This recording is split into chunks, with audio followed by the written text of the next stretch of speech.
Sölvi, við erum sestir hérna í Gjör. Hvernig Ungverjaland að fara með ykkur hingað til? Bara frábærlega. Við erum komin í gamlan bæ hérna í Gjör sem bara fallegur bær. Við höfum fengið aðeins að fara og skoða og hvernig þetta og náttúrulega frábært veður hérna líka. Þannig að við erum bara búin að njóta okkur og erum að undirbúa okkur, við erum að taka fundi og svoleiðis, þannig að við erum bara vel stemdir og njótum okkur hérna í Ungverjalandi. Búin að spyrja alla strákana að þessu, ég ætla samt að spyrja þig líka að þessu, búumst við Ungverjunum allt öðruvísi heldur en á Íslandi? Já, ég held að það sé alveg óhætt að segja það að þeir munu koma öðruvísi til leiks á móti okkur. Fyrri leikurinn okkar var frábær á okkar hálfu. Við náðum algjörlega stjórn á leiknum og spiluðum upp á okkar styrk og ég var virkilega sáttur bara með frammistöðuna í öllum fösum leiksins. Varnarlega, sóknarlega, vissulega hefðum mátt nýta færin kannski betur í leiknum en frammistaðan sem var virkilega flott hjá okkur en við búumst við hörkuleik núna. Það bara hálfleikur og við getum ekki verið of sjálfumglaðir of sáttir með fyrri leikinn. Það 90 mínútur eftir spilaðar að þessum leik og við þurfum bara að koma með sama orkustig og skipulag og halda okkur við okkar leik. Held að þetta sé fyrsta viðtali hjá þér eftir að koma í ljós. Enn eins slæmu meiðslin hjá ykkur, krossbandsslit. Kannski svona heilt yfir, hvernig staðan á hópnum fyrir leikinn á morgun?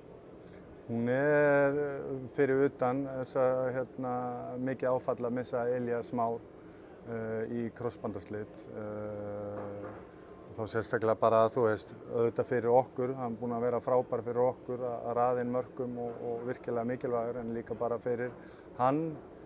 Var að koma sér vel inn í hlutina hjá Víking og leið vel og svona var að taka alltaf meira og meira pláss í klefanum og svoleiðis, þannig að virkilega svekkjandi að sjá eftir honum í þessum meiðslum. En annars staðan Gunnar Vatnamann náttúrulega tóknaði í uppbytun í síðasta leik. Þannig að við erum með stóran og breiðan hóp og Sveinn Gísli kom virkilega sterkur inn í hlutverkið hans Gunna í síðasta leik. Þannig að staðan mjög góð, menn bara í flottu standi og við erum að fá leikmenn líka tilbaka sem hafa verið lengi frá í meiðslum og það mjög jákvætt að þeir séu að fara að koma inn í hópinn líka. Hverjir eru að koma inn í hópinn? Ykkur að koma inn strax á morgun? Nei, ekki á morgun. Daði og Stígur geta ekki komið inn á morgun en það fer að nálgast mjög í þá tvo. Já, talandi stóran og breiðan hóp, það náttúrulega mikið verið að spá hvort þið séuð að fara að ná í replacement á ömulegri íslensku fyrir Elías. Eru þið að leita að framherja? Eru þið mögulega, þið getur kallað tilbaka jafnvel alla sem að þið eigið og framherji? Búin að spila vel?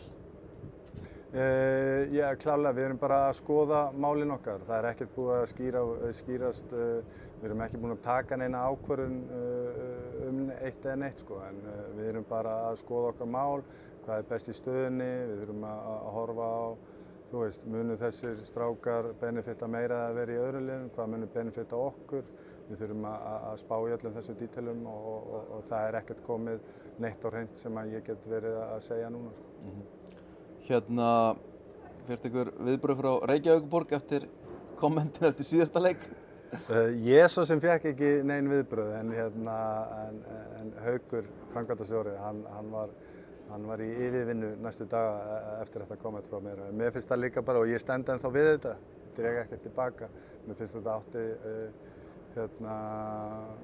góðu tímipunktur til þess að benda á þetta og fá fólk til þess að hugsa meira þetta. Þetta náttúrulega, eins og ég sagði, þetta ekki boðlegt að við séum að spila á þessu grasi og við þurfum að vanda okkur betur við þetta. En það voðalega þægilegt að varpa einni handsprengju þarna inni, þá þurfum við ekki að díla síðan við það, þannig að við erum bara með menn í vinnu sem taka það á sig. Hvernig líst þér á völlinn hér í Gjör? Eru þið búnir að æfa eða eru það að fara að æfa í fyrsta sinn núna á vellinum? Við erum að fara að taka fyrstu æfinguna núna á eftir, þannig að við erum ekki búin að sjá aðstæðurnar á vellinum Við munum kíkja þar og æfa á leiktíma núna. Þannig að við munum svona geta aðlagast aðeins hitanum og svona undirbúa okkur við hvað við erum að fara út í hitalega séð. Ég held að ég vera sama veður á morgun og í dag, þannig að það er gott fyrir strákana bara að finna hvernig grasið og boltinn rúlar á grasinu og geta undirbúið sig ennþá betur fyrir leikinu. Talandi um hita, það var svona aðeins hiti, eða ekki, í þessum fyrsta leik, fyrri leik. Og skrifað að mexíkóski þjálfarar þeirra hafi svona verið að hreyta einhverju í ykkur og svakalega mikil pressa á honum bæði veginn. Það er talað að hann jafnvel bara fjúki ef þeir tapa og hann var að skrifa undir. Er það ekki rétt séð hjá okkur? Það var alveg hiti og... Sko, ég tók ekki eftir hita á milli bekkjana frá þeim til okkar. Það getur vel verið að það verið, ég bara hef algjörlega farið fram hjá mér og það var ekkert hjá okkur, hjá mér allavega sem mér líkaði ekki vel hjá þeim sko. Þannig að það hefur þá algjörlega farið fram hjá mér einhvers konar hiti. Þetta var náttúrulega bara, já, ég veit ekki hvað ég segja. Ég var kannski ofókusar á hvað var að gerast inn á vellinum að ég mistaði en ég tók ekki eftir neinu þannig. Kannski að lokum bara, þið stýrðu fyrir leiknum eins og þú sagðir áðan. Er öðruvísi plan fyrir leikinn á morgun verandi 1-0 yfir? Ætlið þið að parkera á rútunni og... Nei, það megum við alls ekki gera. Við erum ekki að fara að verja neitt forskot núna, við þurfum bara að mæta sama leikplan og við gerum síðast. Við viljum ná stjórn á leiknum, við viljum spila okkar fótbolta og hvort sem það kemur okkur áfram eða ekki, þá viljum við fara, komast áfram á okkar hátt. Ef við dettum út, þá dettum við út á okkar hátt. Þannig að það er mjög mikilvægt að við komum hugrakkir inn í þennan leik, þorum að spila á boltanum, þorum að halda í hann og náum stjórn á leiknum alveg eins og gerum í fyrri leiknum.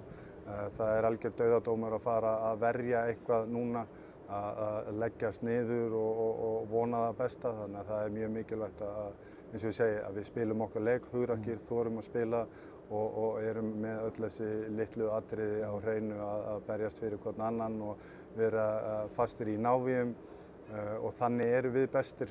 Þannig að það væri galið að breyta til. Óskar sagði að hann elskar að suffera og er það eitthvað sem þið eruð að vinna með að eins og með hann ætlar að sinna mikilli varnarvinnu á morgun verandi svona kannski sókndjarfi lúxuskall. Elskið þið að suffera? Já, og við, sko, þú veist, auðvitað viljum við stjórna leiknum og leikmyndin verði svo sama og í síðasta leik, en við verðum vera líka viðbúnir því að það mun ekki verða þannig og það munu koma góðir kaflar hjá þeim sem að við þurfum að þjást, að við þurfum að verjast saman sem liðsheild.